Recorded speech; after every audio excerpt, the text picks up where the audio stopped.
Welcome to This Explainer. Today, we are diving into a truly fascinating psychological journey. We're going to decode exactly how intense ambition and this relentless, almost primal drive for material wealth shape our very identities. If you look at history, from the Gilded Age robber barons building massive monopolies, right up to today's overnight crypto millionaires chasing decentralized fortunes, we're seeing the exact same pattern play out. Astrologically, this is known as Rahu in the second house. Now, whether you're big into astrology or you're just fascinated by the history of human ambition, this placement is an absolutely perfect mirror for the modern human condition. It creates this intense cocktail of obsession, ambition, and profound emotional intensity around money, status, and self-worth. So it begs the question, is financial stability ever actually enough?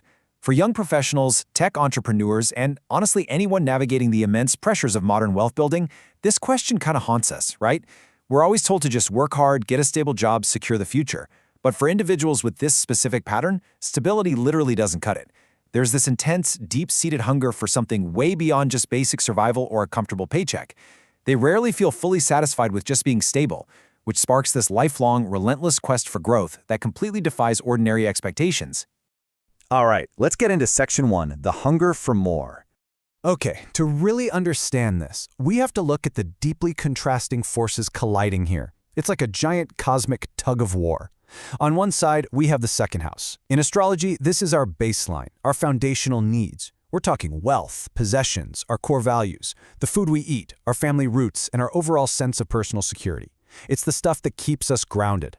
But crashing directly into that is Rahu. And Rahu represents raw desire, illusion, absolute craving, social climbing, and highly unconventional growth. Smash these two together? Total chaos. You've got the psychological need for deep-rooted personal security being constantly hijacked by this relentless, craving-driven force of ambition. Which brings us to the core dilemma captured perfectly right here. A constant hunger for more creates financial ambition, but also deep dissatisfaction even after success arrives. When that grounding need for security intersects with the explosive desire of Rahu, you rarely feel satisfied. People will spend years, literally decades, tirelessly chasing financial success and validation. But, and here's the kicker, because Rahu is fundamentally tied to illusion, the finish line is a mirage. It's always moving. They achieve their massive goals, yet somehow, they never quite feel like they've truly arrived. Moving on to Section 2, Wealth, Identity, and Status.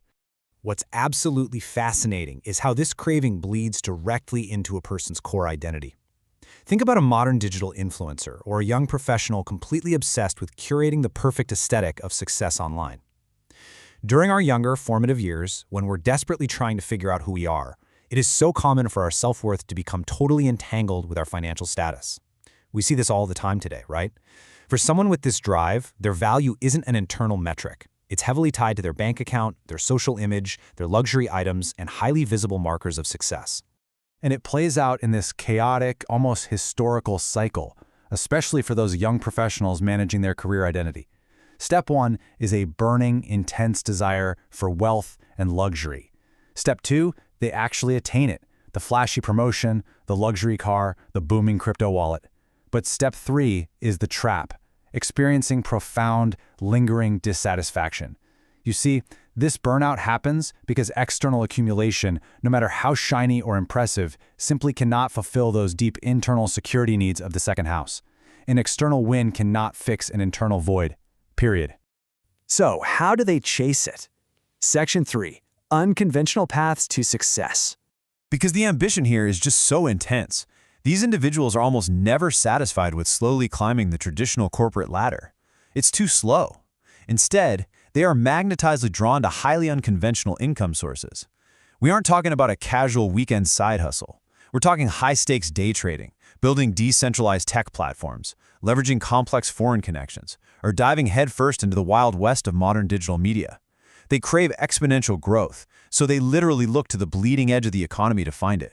But as a historian would tell you, that attraction to risk brings immense volatility. It's the classic boom and bust cycle, much like the dot-com bubble. It starts with phase 1, impulsive ambition, heavily driven by deep-seated cravings, greed, or even a profound fear of poverty. That leads to phase 2, a sudden, dramatic financial rise. But because the entire foundation is built on illusion and impulse rather than steady, grounded values, it triggers phase 3, an equally rapid, sudden financial fall. These wild boom and bust swings are the hallmark of decisions driven by unchecked ambition rather than genuine security. But this energy doesn't just stay in the bank account. Section 4. Speech, family, and food. The emotional intensity of this drive deeply impacts interpersonal dynamics too. See, the second house also governs speech. So Rahu's influence here grants this incredibly powerful, almost magnetic ability to influence people through communication. Think of the most persuasive business titans of history, or a hypnotic tech CEO commanding a keynote stage today. Depending on their emotional maturity, this can be brilliant strategy or it can be pure manipulation. These individuals excel at branding, marketing, politics, and public speaking. They have a gift for talking the masses into buying their vision. But let's look behind closed doors. The second house also reveals our roots. With Rahu placed here, the early family environment often feels emotionally complicated, highly unconventional, or just downright unstable. And honestly, that instability is a psychological engine for everything we've talked about. The intense fear of returning to that early chaos or lack is exactly what drives their obsessive need to build a massive financial fortress as adults. They are quite literally trying to out-earn their past. And fascinatingly, this whole dynamic even extends to their dinner plates. Since the second house rules food and Rahu represents insatiable craving, there's a deep psychological link between financial anxiety and diet.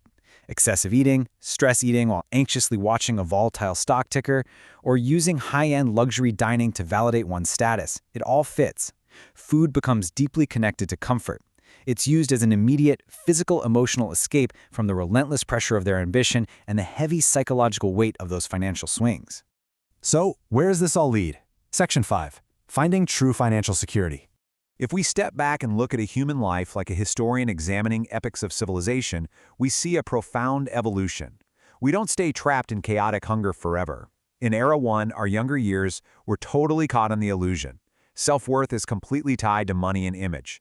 But as we transition into Era 2, maturation, that chaotic risk-taking evolves into actual powerful financial intelligence and persuasive social influence. And finally, ideally, we reach Era 3, a stage of deep understanding where we finally recognize that true security goes far beyond material accumulation. And that brings us to the ultimate realization. True security is the profound understanding that lasting stability simply cannot come only from external success. With maturity, the obsession and that moving finish line of illusion finally start to fade. You realize that all the venture capital, all the explosive digital wealth, and all the magnetic public speaking in the world cannot buy inner peace.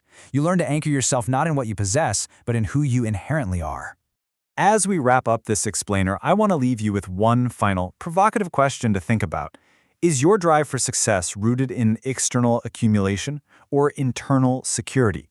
Are you endlessly chasing a moving finish line, tying your self-worth to the next paycheck, the next crypto rally, or the next visible marker of status? Or are you taking the time to build true, lasting security from the inside out? It is a massive question we all have to answer for ourselves. Thank you so much for exploring this fascinating journey with me today. Keep questioning, keep learning, and I'll see you in the next one.